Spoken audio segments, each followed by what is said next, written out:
There are many kinds of offerings in biblical stories. There are many ways to say sacrifice.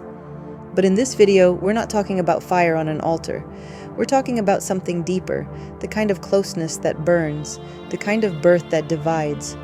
We begin with a woman. Her name is Rivka, and her name holds a secret, the Hebrew root Kuf-Resh-Bet, Karav, which means to come close, but also to struggle, to sacrifice, to fight, even to bury, and to become a victim. Inside her womb, two nations are wrestling.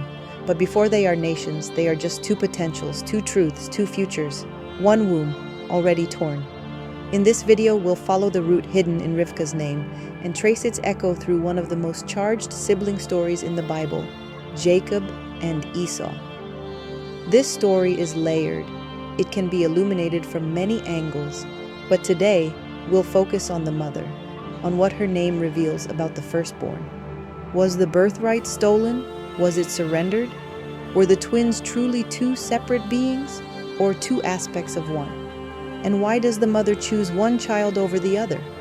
All of this is woven into just 3 letters. And what these letters reveal, you'll have to see for yourself. 2 nations are in your belly.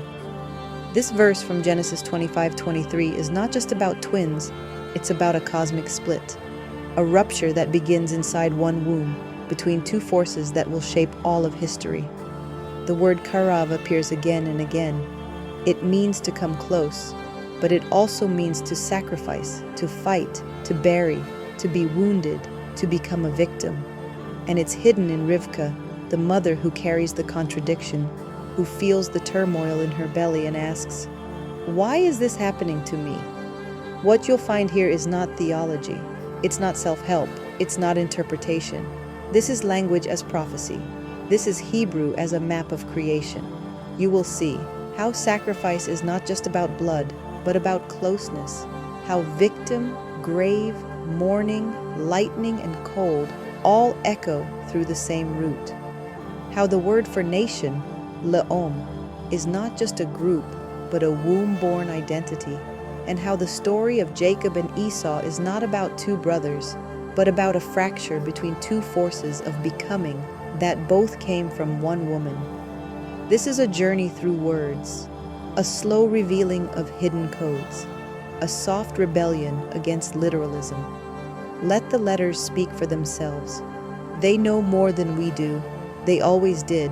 And there's more. The Hebrew word for firstborn, bechor, comes from the same root as a young camel, bachar, a creature not yet weaned, not yet independent, still in the process of becoming. So what if the birthright wasn't about age? What if it was about ripeness? What if the stronger one, the older one, was never meant to carry the blessing? Esau came first, but Jacob became the name, the line, the legacy. But the story doesn't end there, because after Christianity, another desert wind began to blow. Another younger one rose from the wilderness, carrying the fire of the camel and the echo of the mother's choice. This story, this ancient, aching, layered, eternal story, is not over. It is still unfolding in borders, in religions, in politics, in the very soil we walk on.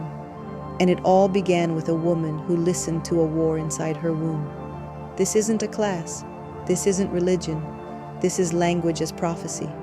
This is memory, waking up. Stick around until after the intro. Let the words guide you, not to answers, but to recognition. This channel isn't about belief. It's not religion. It's not self-help. There are no prescriptions here and no promises. This is not a doctrine.